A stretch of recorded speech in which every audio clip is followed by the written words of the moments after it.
રાજકોટ શહેરના ગાંધીગ્રામ પોલીસ સ્ટેશનમાં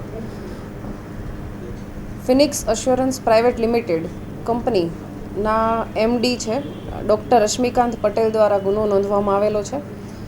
આ જે કંપની છે એ ઇન્સ્યોરન્સ કંપનીઝ માટે થર્ડ પાર્ટી ચકાસણી જે કરવાની હોય છે એજન્સીએ, કે જે તે વ્યક્તિએ ક્લેમ રજૂ કરેલો છે તો એના પેપર સાચા છે કે કેમ એ વ્યક્તિની રૂબરૂ મુલાકાત લઈ અને એની કન્ડિશનની ચકાસણી કરવાની હોય છે.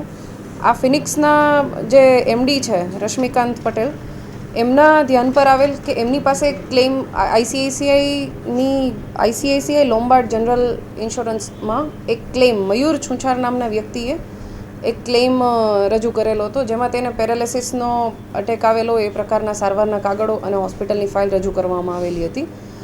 આ જે મયુર છુંછાર છે એના ઘરે વિઝિટ કરતાં આ લોકો જે હોસ્પિટલની ફાઇલ અને મયુર છુંછાર દ્વારા રજૂ કરવામાં આવેલી ફાઇલ હતી આની ચકાસણી કરવામાં આવી.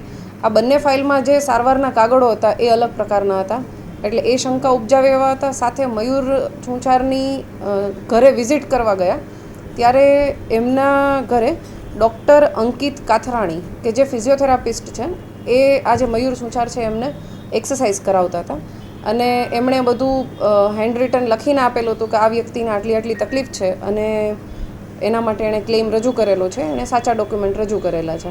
આ પ્રકારનું ડૉક્ટર અંકિત દ્વારા લખીને આપવામાં આવેલું હતું. અને મયુર છુંછારે જે ફાઇલ રજૂ કરેલી હતી એ સમર્પણ હોસ્પિટલની હતી.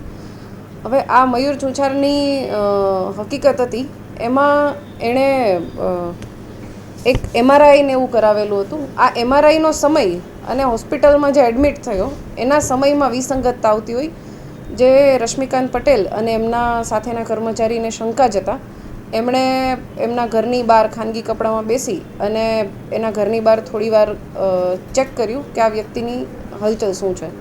તો થોડીવાર પછી આ મયુર છુંછાર છે એ પોતાની જ બાઇક લઈ અને નીકળી અને એક જગ્યાએ ચાની કિટલીએ જઈ અને ચા બનાવવા લાગેલ. આના વિડીયોગ્રાફી વગેરે આ જે કંપની છે એના દ્વારા કરવામાં આવેલી હતી.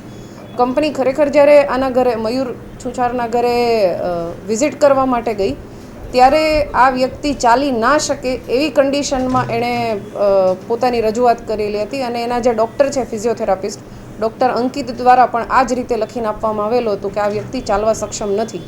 અને એની જ થોડીક કલાકમાં આ આરોપી છે મયુર એ પોતાનો બાઇક લઈ અને ચા બનાવવા માટે ગયેલ એવું ધ્યાનમાં આવેલ કંપનીને, જેથી કંપનીએ સમર્પણ હોસ્પિટલ ખાતે પણ તપાસ કરી અને એમાં જે સમર્પણ હોસ્પિટલ તરફથી એને જે ફાઇલ આપવામાં આવેલી હતી એ અને મયુર દ્વારા જે રજૂ કરવામાં આવેલી હતી ફાઇલ છે આ વિસંગતતા જણાઈ.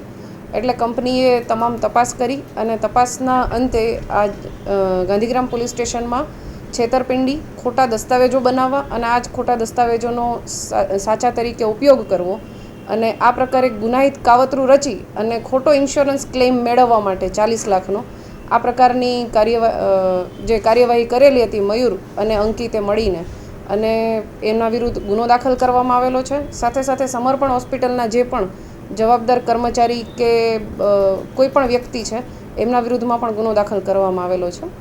આ ગુનાની તપાસ છે અમારા ગાંધીગ્રામ પોલીસ સ્ટેશનના પીએસઆઈ એસએલ ગોહિલ કરી રહ્યા છે અને જે ડૉક્ટર અંકિત છે એને અટક કરવાની કાર્યવાહી હાલ ચાલુ છે. આરોપી મયુર છે એને પકડવા માટે અમારી ટીમ કાર્યરત છે અને સાથે સાથે તપાસ દરમિયાન જે પણ વ્યક્તિની આમાં સંડોવણી ખુલશે એ તમામ વ્યક્તિઓ વિરુદ્ધ કાર્યવાહી કરવામાં આવશે. પ્રાથમિક દ્રષ્ટિએ જે તપાસ કરી એ પ્રમાણે જે કંપની દ્વારા ગુનો રજીસ્ટર કરવામાં આવેલો છે એ મયુર, અંકિત અને સમર્પણ હોસ્પિટલના જે પણ જવાબદાર વ્યક્તિ હોય એના વિરુદ્ધમાં ગુનો દાખલ કરવામાં આવેલો છે. હવે તપાસ કરવામાં આવશે એમાં સમર્પણ હોસ્પિટલના સંચાલક કે એમાં કામ કરતા કોઈ પણ વ્યક્તિ, એના મેનેજર, જેની પણ ભૂમિકા આમાં આવશે એ તમામ વિરુદ્ધ કાર્યવાહી કરવામાં આવશે. પ્રાથમિક દ્રષ્ટિએ જે જણાવ્યું છે એ પ્રમાણે આ મયુર છે એની ઉપર દેવું હતું અને પૈસા મેળવવા માટે થઈ અને આ ખોટો ક્લેમ કરવામાં આવેલો છે. ગુનો ગઈકાલે રજીસ્ટર થયેલો છે, ગુનાની તપાસ ચાલુ છે. તપાસમાં જેમ જેમ આગળ વધશું એ રીતે ખ્યાલ આવશે કે આ વ્યક્તિ દ્વારા આ પ્રકારની કોઈ કાર્યવાહી કરવામાં આવી છે કે કેમ. હા, એમણે એક એમઆરઆઈ કરાવેલો હતો અને એ એમઆરઆઈની ડોક્યુમેન્ટ્સ જે થર્ડ પાર્ટી ચકાસણી કરે છે એજન્સી છે એણે એમઆરઆઈના સહયોગ ઇમેજિંગ સેન્ટર છે ત્યાંના એમઆરઆઈના પેપર્સ રજૂ કરેલા હતા. પણ આ જે એજન્સી છે એણે સહયોગ ઇમેજિંગ સેન્ટરમાં સિવિલ રાજકોટમાં ચેક કર્યું તો આ પ્રકારનો કોઈ એમઆરઆઈ રાજકોટ સિવિલની સહયોગમાં થયેલો નહોતો. મતલબ કે આ જે એમઆરઆઈના પેપર્સ છે એ પણ આ જે આરોપીઓ છે એમના દ્વારા ખોટા બનાવવામાં આવેલા હતા. સાંજ સમાચાર ફેસબુક પેજને લાઇક કરો, વિડીયો શેર કરો અને વધુ વિગતવાર સમાચાર માટે sanssamachar.net વિઝિટ કરો.